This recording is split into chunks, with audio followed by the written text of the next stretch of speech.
Arsenal are set to sign Brazilian wonderkid Bitello. Yes, people, welcome back to another Arsenal transfer news video. As always, if you do not want to miss daily Arsenal transfer news videos, as I'm guessing you don't since you've clicked on this one, make sure you subscribe down below on my road to 4,000 subscribers. And importantly, because a lot of people forget this, hit the bell notification button so you never miss a future video on this channel. And let me know in the comment section your thoughts on Bitello's potential move to Arsenal. Let's not waste any more time and get straight into the tweet brought today by AFC Transfer Daily stating this: Arsenal is set to sign Bitello from Gremio this week in an €8 million deal, and a source is Dimitri Conti, a journalist. And this, to be honest guys, is one that I did sense would happen. I've dropped a couple of videos of Bitello before, and I said Arsenal do this signing every window. It's someone that no one's really heard of. I mean, I wouldn't blame you if you haven't heard of Bitello. I certainly hadn't before Arsenal were linked to him. We make these signings, not a lot of money, Brazilian wonderkid status, a bit of a punch in the dark, a throw in the dark, stab in the dark, and then hopefully turn into something. It's like penny stocks, right? Anyone that does like trading or investment, you got to put one on like a little penny stock. You don't expect much from it. It's a low risk investment, but the returns can be massive. I mean, look at, for example, Gabriel Martinelli, right, guys? We paid €6 million for this guy from Ituano, from the depths of Brazil. No one had heard of him. No one even knew he was really. And he's turned out to be now worth about 80 million or so. That is a massive return on your investment. Like Warren Buffett would be proud of that one.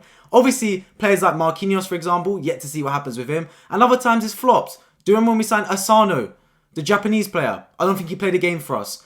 So look, it swings in roundabouts. I'm not against us making these signings. My thought process is, right, every summer you're going to make one of these signings. One of these signings where they're not really going to contribute much to the first team. It's a bit of just a gamble, see what happens. As long as it doesn't hinder other signings, I have no problem with it whatsoever. As long as Arsenal sign Gremio, who's an attacking midfielder, right, in the Brazilian league, but still believe, okay, cool, we still need more midfielders, we still need a striker, I'm completely fine with signing Gremio. But if Arsenal and Edu sit there and go, look, we signed Gremio, that'll be our midfielder, done and dusted, now let's look at other positions, I'd be sitting there thinking, hang on a minute, how are we going to have Gremio locking down the midfield? Because, God forbid Declan Rice gets injured, suddenly you've got Gremio as a backup. It don't really make sense, do you get what I mean? Like, these young kids, I have no problem with signing them just to see their potential and see if it materializes into something, but they can't be signed with the dependency of having to play games for us. Like, we shouldn't be signing Bitello with the thoughts that, okay, he's going to be playing in the first team. He's going to be a rotation player. No, he should be brought in as a prospect, future prospect. See what happens with him. Integrate with the academy. If he hits the ground running, if he looks amazing, do exactly like what we did for Gabriel Martinelli. Integrate him slowly into the side. And if he takes his opportunity, no problem with keeping him there. That's my thought process on it. But yeah, it looks like this deal is going to ramp up. To be fair, I did say the way Arsenal always seem to make one of these deals happen every summer, it did look kind of likely, especially the manner in which the journalists were tweeting about this one. So let's see if Arsenal do launch the bid for it. It won't be an expensive one whatsoever. It will be only €8 million, so I don't expect it to hinder too much of the rest of our transfer dealings, to be honest with you guys. But the main thing is, this is a sign you can get over the line without selling players. I did say, look, if Arsenal want to sign players, we're going to need to sell first. And that is true, because I'm expecting Arsenal to sign 30, 40 million pound players, right, that are going to need capital to pay for. Players like Bitello that cost under 10 million, they go down as negligible. They literally go down as negligible on the balance sheet. Because of, if you look at Declan Rice, for example, this guy cost 10%, less than 10% of what we paid for Declan Rice. It's a drop in the ocean compared to the Declan Rice signing. So if you look at it from that standpoint, it's a sign that you can get in early. But if you want to make any more big signings, which I do believe Arsenal want to do, and I do want us to do, I do want Arsenal to sign definitely one more top player, whether it is an attacker or defensive midfielder. I don't mind right now. I just want to see us bring in one more top player to add to this squad. We know we're going to have to sell first. That's got to be the name of the game. But the good thing is, there's players that we can sell. But the problem is, right, guys, and a lot of people are fans of this, but not me personally. Apparently, players like Partey, Tierney are set to stay. Now, I like Partey staying, no problem with that whatsoever. But Tierney staying as well, I understand he's a fan favourite. I understand a lot of you guys would be delighted to hear that news. But me personally, I understand there's bigger fish to fry here. Kieran Tierney is a good defender. Genuinely, he's a good defender. But he's not a Mikel Arteta defender because he's not good enough with the ball at his feet. Case in point, he's not. And if you want to build a team that's going to win the Premier League and Champions League, you need to have every single player comfortable on the football. Like, Zinchenko is not a good defender. Make no mistake about it. But that man is comfortable on the football. Where he will slot into midfield and he will dominate games from there. That sometimes I blink and I think two Zinchenkos on the pitch. I've made this point before in my videos where I reviewed Arsenal matches, right? I said, when Zinchenko's in the team, sometimes I feel like punching a wall. But other times I feel like there's 11.5 men on the pitch. Because he does the job of 1.5 men. He pops up at left back, right wing, left wing. Here, there and everywhere he pops up. Just a cultured footballer in that sense. For all his defensive frailties, he does have the ability to control football matches.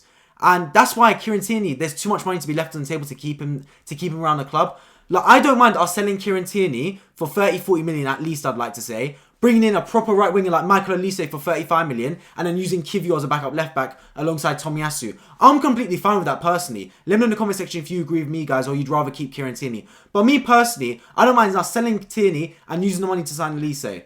I genuinely don't mind that one bit, because what's happened is with sold Kieran Tierney, who's a big fan favourite, but wasn't playing much of a part last season. Let's be genuinely honest about it. He was not a massive part of Arsenal's squad last season. And we brought in a competent backup to Bukayo Saka in 21-year-old Michael Olise, already Premier League proven, ready to learn, set-piece specialist, can slip in seamlessly into the Arsenal team. And it gives Bukayo Saka competition, which I'm not sure he's needed so far, to be honest with him. He's been really good anyway. His standard's been really high. But also, it gives him someone to rotate out with, because there's no other natural right winger at this football club. Even Reece Nelson, who's been playing there, is a natural left winger. The man isn't a natural right winger, so he's been asked to play out of position there. So I think someone like Michael Olise, proven right winger, young, one of the best in the market available right now, and that's proven by the fact that Man City and Chelsea also want him. When Man City, Chelsea and Arsenal want you, you're doing something right. Let's be completely honest about it. So me personally, I would not be against one bit Arsenal selling Kieran Tierney for 35, 40 million and spend that money on the Olise release clause. But that's just my thoughts. I'd love to hear your thoughts in the comment section regarding that as well. But down to Bitello, genuinely, guys, I've not watched an awful lot of him. I've seen some compilations.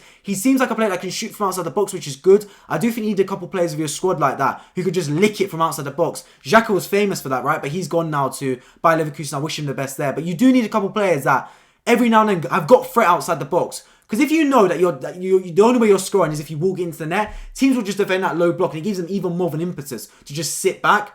But when you've got players like, for example, Odegaard's good at this as well, right? That can shoot from outside the box. I remember his goal against Newcastle last season at St James's Park. Outside the box, shot it. Brilliant goal. Xhaka is also capable. Thomas Partey as well is capable. When you got players like that can shoot from outside the box, it creates extra danger, because suddenly teams need to close you down. And when they start closing you down, that's where holes appear. That's where holes appear in behind for players like Saka, players like Martinelli, etc. So it's always good to have a ability from outside the box to shoot. And I think Bitello could add that potential to the team. Like I said, I don't expect him to play much first team football next season if we do bring him in. I expect him to come in, integrate the academy, maybe appear in FA Cup and Carabao Cup games, and we'll see how he does in training. And if he gets his opportunity and takes it with two hands, I see no reason why he can't get more opportunities in this Arsenal side. But overall, it's not a player I'm super excited about. But if he does come to the football club, I wish him the absolute best. I appreciate you guys all for tuning into this video. Please do let me know in the comment section your thoughts on Bitello's move to Arsenal, anything else I discussed in this video. And if you're new around here and you love keeping up with Arsenal transfer news daily, I promise you when I say this is the place where you have to subscribe down below on my road to 4,000 subscribers. And importantly, as I mentioned before, hit the notification button so you never miss a future video on this channel. Also, make sure you drop a like down below so this video gets out to more people on the algorithm. Let me know in the comments who else you'd like to see Arsenal sign. Me personally, I just mentioned in this video already, I want to see Olise come to the Emirates, but let me know your thoughts. Otherwise, I appreciate you guys all for tuning in, and I hope to catch you all in my next one. Take care.